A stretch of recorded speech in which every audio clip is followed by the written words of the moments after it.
Hey guys, welcome back to my channel. It's your girl, the Brooke Ashley, and today we are here to discuss Summer House Martha's Vineyard, Season 1, Episode 2.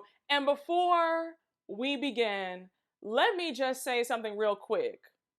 Bria, you and your dog Milo are wearing me out. I don't agree with how Mariah handled things, but you, sis, are looking very inconsiderate and just downright rude. I understand that you love your dog, but you have to be considerate and mindful of other people that are also staying in this house for the next 15 days. Your friend Phil, a hot mess. He rolled up to that house already drunk, falling apart. And then what he did in Nick's bathroom, just disgusting. But yeah, this episode felt really disjointed. Like, there were so many different storylines going on at once. It was a lot happening and nothing happening at the same time. But with all that being said, let's just jump right on into it because you guys already know that we don't have a minute to spare. So this episode picks up right where we left it last week, with them still at dinner and Silas and Jordan are having a very heated conversation in regards to Jasmine. So Silas is saying, every time she calls me when you guys go out, I tell Jasmine to get an Uber because New York in the nighttime is pretty dangerous. I'm like, bro, if you don't stop being so dramatic. Silas, your wife worked at the Playboy Club for a few years prior to her meeting you. I'm sure she knows how to navigate New York. She'll be okay. And as a fellow New Yorker, I'm like, you're doing a bit too much. And then when you said, I associate all that with Jordan, this conversation was not appropriate, especially having it in front of the group. And mind you, I'm not even a Jordan fan, but I don't like the way Silas came at her acting like you need to check Jordan because Jordan's trying to get your wife to act single. I can't stand that. Also, like I said in the last recap, Silas, your wife is a grown woman. So nobody else can sway her to do anything that she doesn't already want to do. So to place all this blame on Jordan, you're out of line. So Jordan's pissed. She's like, look, Silas, I know there's a misconception about me and what I do, but I am very well aware of my surroundings when I'm out. Okay, like, I'm not going to ever jeopardize my check. So as dinner's wrapping up, we see a confessional with Jasmine, and Jasmine says that Jordan is quick to give men the smoke, but she just wishes that Jordan wouldn't give her man the smoke. Now I'm like, sis, your husband is the one who started this conversation. He called out Jordan. It wasn't the other way around. But Jasmine and Silas are doing way too much. I hope that they bring it down a few notches because it's aggravating. Like I stated in the first recap, Preston is still my favorite. He is the standout to me. Oh, before we go on, I have some more tea for y'all. So I was told that they filmed this show in the off season. Now, for the Hamptons and Martha's Vineyard, peak season, Memorial Day through Labor Day. So they filmed this show in September. So that's why some of the restaurants look kind of empty. The bar that they went to later on, not a lot of folks were there. That's why. They were not there when all the people were there. They were there when it's like, okay, you have the locals there now and everybody else is back at their main residence. So just some tea from me to you. So they're back at the house. Everybody's getting ready to, just wind down, go to bed. And the way I screamed when they showed Silas and Jasmine having sex under the covers, I was like, well, damn. But I said, again, they do film Summer House a lot differently than they film The Housewives, because on the original Summer House, when they have sex, they show it as well. But just a tip, guys, the next time you guys want to get it in, do it in the bathroom because you'll still be mic'd up, but we won't see it. I think what caught me off guard was when they showed Silas pulling down his boxers and we saw his butt. I was like, okay, all right. No. So when we jump to the next morning, everybody's getting ready. We have Jasmine in the kitchen.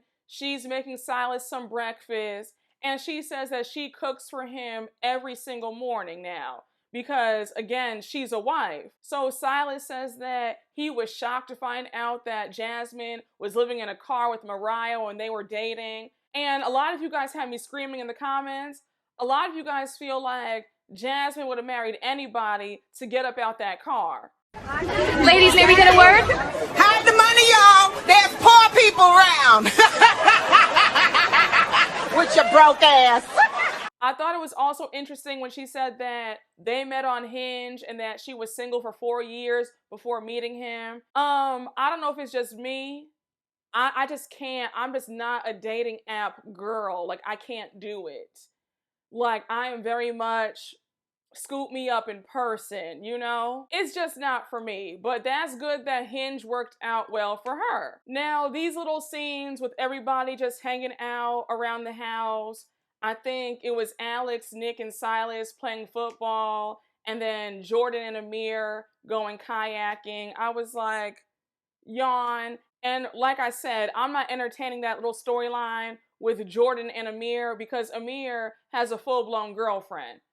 So him playing around like he's single and wants to get with Jordan, like, we're not doing that. And also when Nick was watching Jordan and Amir kayaking and he was like, I'm not impressed by Amir's efforts to try to woo Jordan. It's like, well, Nick, what are you doing? Besides sitting on the sidelines and being a creep in the DMs, you're not doing anything to pursue Jordan. And then when you guys were talking about the other people coming to the house and you were like, oh yeah, that girl Shanice is gonna be here, and I was in her DMs too. And I'm like, you're not embarrassed? I think Shanice does. I heard she played in college. Yeah, she looks pretty athletic.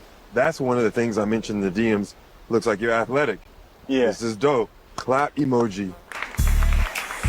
According to him, all the DMs are like hosts. And also, Nick, if you really are that guy, then you know that a DM is nothing. Why aren't you asking her out? Why is it all this, oh, you look good, and all these fire emojis? What is that? We're grown. But if there are no cash apps, no flowers, no dates planned, no trips planned, get off my phone. Now we see them get out the house to go bowling, and they're all having a good time, Bria especially. We learned that her family went bowling all the time. It was their way of bonding together, and she's a great bowler. Now, what killed me was seeing her dog Milo in that book bag. I was like, girl, can he breathe? Is he okay? He looks so squashed.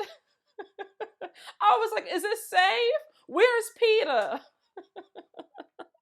Now, Jasmine, here's where I have to side-eye you again. Because when you and Bria went to the bar and you were talking about how does Bria like living in Germany, and when Bria was saying, oh, you know, there's not much to do, but when you have money in Germany, all you do is go out to eat, go to the clubs. If Simon were here right now, he'd be paying for everything. And I was like, ooh, the shade of it all. And I was thinking, but Bravo should be paying for your meals and your drinks. Are they not? Let me find out they told you guys that you guys are on your own. So Jasmine's annoyed about that, and she's like, girl, I don't need Simon's money. I have my own man. So now Bria's asking Jasmine if it's going to be okay if Simon stays in Martha's Vineyard with them for the last week. So Jasmine's like, sure. And now Jasmine throws some shade talking about because Bria and Simon aren't married, she's not respecting their relationship. And I was like, Jasmine, who are you? And then when you said Bria goes from man to man, because I'm like, why are you so pressed about her romantic life? If she does jump from man to man, what's it to you? And also, like my mother and grandma always told me, never put all your eggs in one basket. You better be looking and seeing that you secure the best man for the job. So if Bria were to jump to somebody else, again, why do you care so much? I've been peeping the shade that Jasmine keeps throwing regarding Bria and Simon's relationship. But Bria picked up on the shade, and even she said that for some reason, Jasmine can't let go of the old Bria. She was like, she still thinks of me when we were all at the Playboy Club together, and I was partying with all these rappers and athletes, and she wants to still place me in that box, but I've matured. I'm older now, and that's not me. I don't understand why she's so pressed about me and Simon. And that's another thing. I think that when people have known you for quite some time, they can't really see you as you elevate. And that's why it's so important to get new friends as you go along in your journey, because a lot of folks from your past, they really cannot handle the glow up. They can't. I'm speaking from personal experience. You know, if you were always the single friend and now you have somebody and you're happy, people get weird. If you were the plain Jane and now you glow up and you look amazing now, folks are rattled about that. If you were the broke friend and now you have money, folks are jealous about that. If you were the party girl and now you've calmed down a bit, folks want to still bring up what you used to do. It's like you can't win, especially when folks have known you for quite some time. It's like they still want to place you in that same box. And it's frustrating, like, no, I've changed, I've elevated, I've grown, and you need to elevate with me. So I can see why there's tension between Bria and Jasmine, because Jasmine, for some reason, does not want to let go of the past. Like I said, their whole dynamic is a bit strange, but we're going to see more in the episodes to come. Now we see Mariah off to the side with Nick, Alex, and Amir, and I think Jordan, and she says that when they go back to the house, she wants to have a moon mass. So they're all like, girl, what?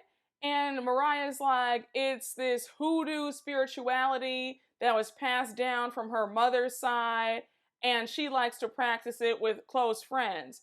So she's like, think of it as a church without God. And they're really like, excuse me? When they get back to the house and she hosts the moon mass outside, nobody was interested. And I'm thinking, when it comes to certain things like that, when it comes to spirituality, you need to make sure that everybody in the house is comfortable with that and that they're all on board with it. And you really can't take it personally if nobody wants to participate. And after a night of drinking and bowling, I don't know if I would have wanted to do that either. I probably would have said, girl, I'm gonna be in the house just chilling on my phone. Like, I don't know. I just feel like Mariah was doing a bit too much, and she shouldn't have tried to like force everybody to do that. And then when she was upset and disappointed that nobody was taking it seriously, I'm thinking, again, what do you expect? You guys spent the night drinking, you were bowling all night, like nobody had the mental bandwidth to sit outside in the cold and do this moon mass for however many hours. Now, it's the next morning, everybody's up just chilling around, and Shanice arrives. Now, mind you, Shanice also worked at the Playboy Club with Jordan, Jasmine, and Bria and Shanice are super close. So let me just say that Shanice resembles Ashley Darby from Potomac. So at certain points, I was like, is this Ashley on here? And you guys know I can't stand Ashley Darby, so I am hoping that Shanice isn't anything like Ashley. Because I was already looking at her with a side eye like, all right, Ashley Darby Jr. Now, mind you, Shanice showed up in sweats, and you have Nick talking about Shanice doesn't match her Instagram pictures because on Instagram she's all dolled up, and right now she's in sweats, no makeup on. And I'm thinking, Nick, if you don't shut your corny self up, you're in her DMs, camped out, only getting a double tap. You're not even getting a response from her, but now you want to critique her appearance. The audacity. And Shanice is not checking for you at all. She made that clear when she stepped in the house. She was like, Nick is a no, that's a chop. So she could care less about you talking about, oh, she doesn't match her Instagram picture. She's not looking at you, honey. She don't want you. So don't even worry about what Shanice is doing and what she has on. So it seemed like there was a slight flirtation between Shanice and Alex. So now they're all like, tonight we want to get lit. We want to go out. Bria lets them know that her friend Phil is going to be joining them in the house and that he's going to be coming later on in the night. So we find out that her and Phil go way back in their LA days. They met at the W Hotel, And I think she said that Phil arranged this really great night with all these rappers and ballers, and he paid for the whole thing. So now we see the ladies having some girl chat in the kitchen. And of course, Jasmine starts going on and on about how she's a wife now. She's not the same person anymore. It's not just her. She has somebody else to think about now. And then she continues on by saying, and friendships change when you get married. And I was like, Jasmine, is this really necessary? And I have several married friends, and I don't feel like anything has drastically changed. Like, I don't know why she's acting like, oh, it's just so different now, me being married and they're all single. It's just, I don't know. Her attitude is really driving me nuts. And then when Jasmine said, I don't know how my friends feel about me being a wife now. And I'm like, I'm sure they're just fine. I'm sure they're happy for you. Like, again, I just don't understand Jasmine's mentality. For all my married subscribers, can you guys get down in the comments? Can you let me know, is Jasmine's attitude normal or is she doing the most? Am I the one who's overreacting? Please let me know. I need some clarity. But I was just like, Jasmine, why would your friends treat you differently, or why would they think anything differently about you because you're married now? I'm just confused. And then they start going around talking about who they find attractive. Like I said a few minutes earlier, Shanice had me screaming when she said Nick is an automatic no. And then Mariah says that she finds Alex to be handsome and she thinks that he has BDE. Now, I don't get big dick energy from any of these men, but if that's how she feels, then okay. Now, Bria and Mariah, I'm going to get on the both of you guys because this should not have escalated. Everybody's getting ready to go out. Mariah, I think, was staying in. She had to work on something. But as she's going to do the laundry, she sees that Bria washed Milo's doggy clothes and the towels and washcloths together. So she's pissed, rightfully so. I would have been annoyed as well. I'm a germaphobe, so I would have been like, girl, you have got to be kidding me.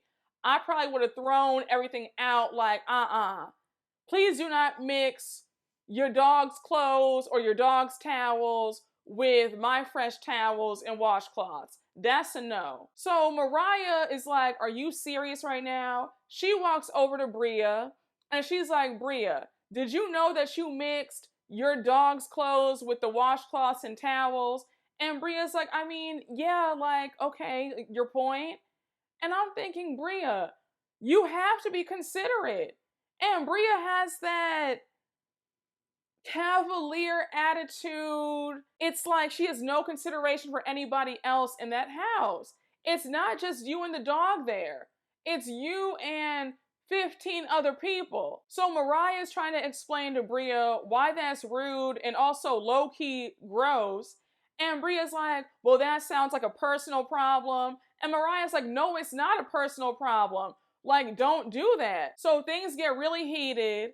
Bria's taking no ownership. And Mariah gets so angry that she pushes Bria. Because when she gave her the stuff to put in Bria's arms, she did it like that.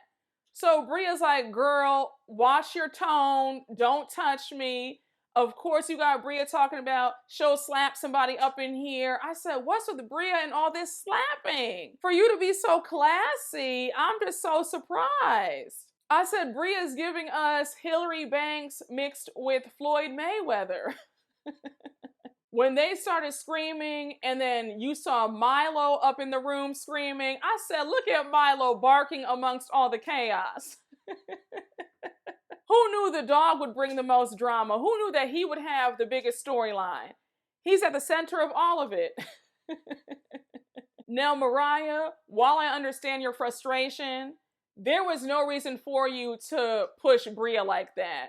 That was uncalled for. But you could have said, Bria, please don't do this again, and then walked away. But you pushing her and getting aggressive and cursing, and then you called her out her name, you called her a bitch. I was like, again, Mariah, you're doing a bit too much. But Bria, back to you. Stop being inconsiderate when it comes to your dog. And you need to stop playing dumb and acting like you don't understand why everybody's so frustrated with your antics. And if you guys appear on Watch What Happens Live, I don't want to hear any excuses about production, cut it to look a certain way. No. Wash your dog's clothes separate from everybody else. Don't mix your dog's stuff in with the towels and the washcloths. So you have Jasmine trying to calm her friend Mariah down, and Mariah's upset because she feels like Jasmine isn't taking her side.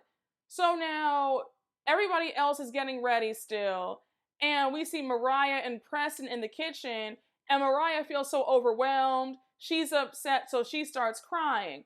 I thought it was sweet that Preston comforted her, and he was like, "It's okay, girl, let it out." Now, honestly, Mariah, I feel like you were crying in that kitchen because it was a buildup of what happened last night when the group paid your moon mass dust.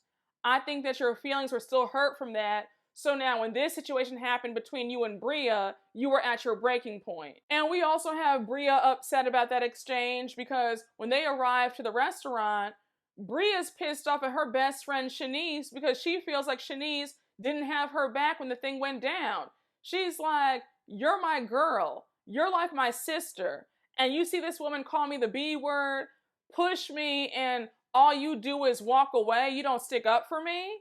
And I agree with that. I feel like if you really are a good friend of mine, if you see somebody disrespecting me like that in real time, I would expect you to have my back and say, like you're not going to talk to my friend like that, like something.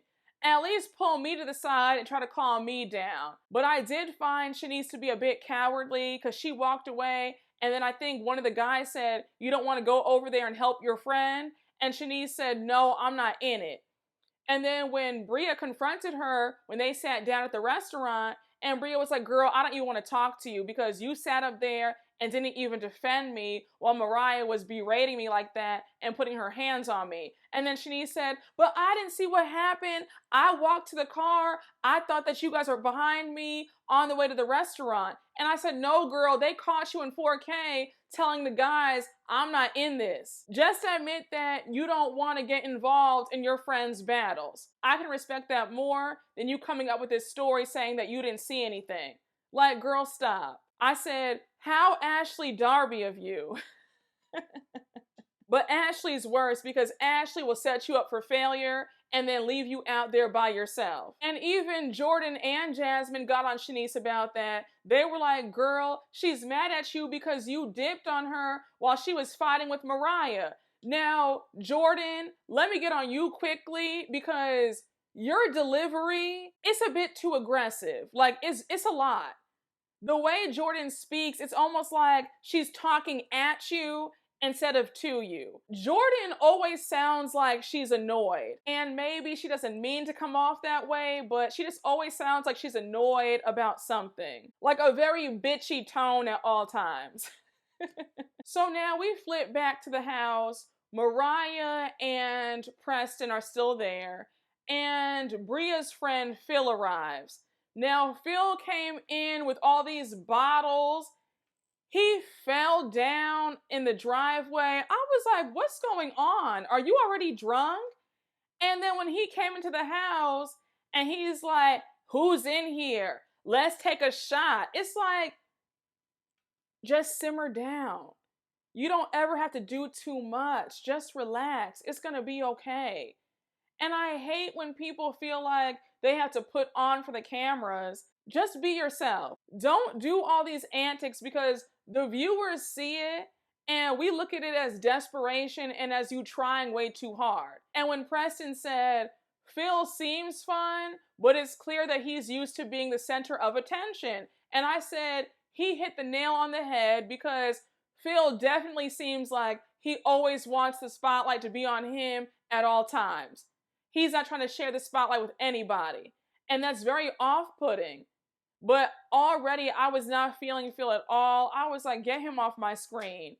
He's doing the absolute most. And then when he went to Bria's room and let Milo out and Milo's running around the house, I'm like, Why would you do that? Now, if this dog runs and breaks something or muddies up the couch or something, it's gonna be your fault. Like, she had him in the room, just leave the door closed. Like, there was no reason for you to do that. I said, you just got in this house and you're already causing all this trouble. Now, I already thought that Phil was extra, but when he went from room to room and then he was like, oh, I want Nick's room, and he was like, I'm gonna take a you-know-what in the bathroom and not flush the toilet. I was like, who acts like this? And you really sounded so dumb talking about, this is my room. No, it's not. You got there late. Everybody already picked out their rooms. Find a bed and claim it. But you don't get first dibs when you arrive 4 days late. And also, you're only a friend of the show. You're not a main cast member. You're going to be gone by episode 3 or episode 4. So you doing all this, it's like, for what? Now, when they flip back to everybody headed to the club, I screamed when they showed all those aunties and uncles in the club. And Shanice was like, where are the 6'5" black guys? Like, here we are surrounded by the 45 and up crowd. Like, where are the people our age? And I was like, yeah, that's what happens when you guys film during the off season. Because June, July, and August, those clubs are packed. But you guys are there after Labor Day, of course it's going to be empty. But they were upset that the club was not lit. It was half empty. They were all like, well, I guess we're gonna make the best of it. So now we see that Mariah, Preston, and Phil have joined them at the club. Mariah's like, I just want to have a good time tonight. I want to shake off all the negativity that happened between me and Bria earlier. So Bria sees Mariah in the club and she's immediately pissed. She's like, why is Mariah in this club? Like, she didn't just put her hands on me a few hours ago. So Bria's so upset that she tells Silas that Jasmine, his wife, is being real fake right now, because how can Jasmine be super close to Mariah after Mariah just did what she did? So now she leaves the club. She's out by the curb, upset. And now Jasmine and Jordan go outside and they start talking. So Jasmine says that she doesn't know whose side she's on, to be honest. And even Jordan's upset with Jasmine. She's like, Jasmine, I know Mariah's your girl and all, but for Mariah to roll up in this club and not acknowledge or apologize that she pushed Bria, that's a problem. Now, once again, I find Jordan's delivery horrendous, but she told no lies. Because if Mariah is all love and light and wants to be all zen and peaceful, then she does need to be woman enough to acknowledge that she was wrong. Yes, she had every right to be mad at Bria with the dog clothes, with the towels and washcloths, but at the same time, that does not give you the right to put your hands on somebody and then call her a bitch. And if Jasmine were a good friend, she would say, look, Mariah, I love you to death, but you were a bit out of line in how you addressed the whole thing with Bria, and you pushing her, that wasn't right. And I am surprised that Jasmine is straddling the fence between Mariah and Bria, especially since Jasmine and Bria don't have the best relationship, so I'm just surprised that she wouldn't automatically be on her friend's side. Just my opinion. So now we end the episode with everybody back at the house, and when Nick goes back to his room, he checks his bathroom, and sure enough, he sees that Phil left him a present and didn't flush the toilet. So Nick is like, are you serious? You came all this way to Martha's Vineyard to defecate in a toilet? Like, who does that? Nick goes back downstairs. He's like, hey, Phil, can you please flush my toilet? Because I'll be damned. So, of course, Phil is belligerent. He's talking about, no, I'm not going to flush your toilet, and that was going to be my room anyway. All of a sudden, Phil starts talking about slavery. They're all like, bro, what are you saying right now? And I had so much secondhand embarrassment. I was like, please get this man off my TV, please. He looks and sounds like an idiot. Preston tries to jump in, and then Phil made some joke like, if your shirt were one size bigger, and they're all like, bro, don't do that. That's just so lame. So now Amir jumps in and he's like, Phil, what's your problem? And that's where the episode ends, with Phil and Amir looking like they're about to fight. Now, like I said earlier on, this episode felt extremely chaotic. And it felt like it was all over the place. I think it gets tricky when you have too many people on a cast. It seems like everybody's doing a lot because they're fighting for screen time. But y'all, that was my recap. I hope you all enjoyed. And you already know what to do. Please make sure to like, comment, and subscribe. And I will see you all later. Bye.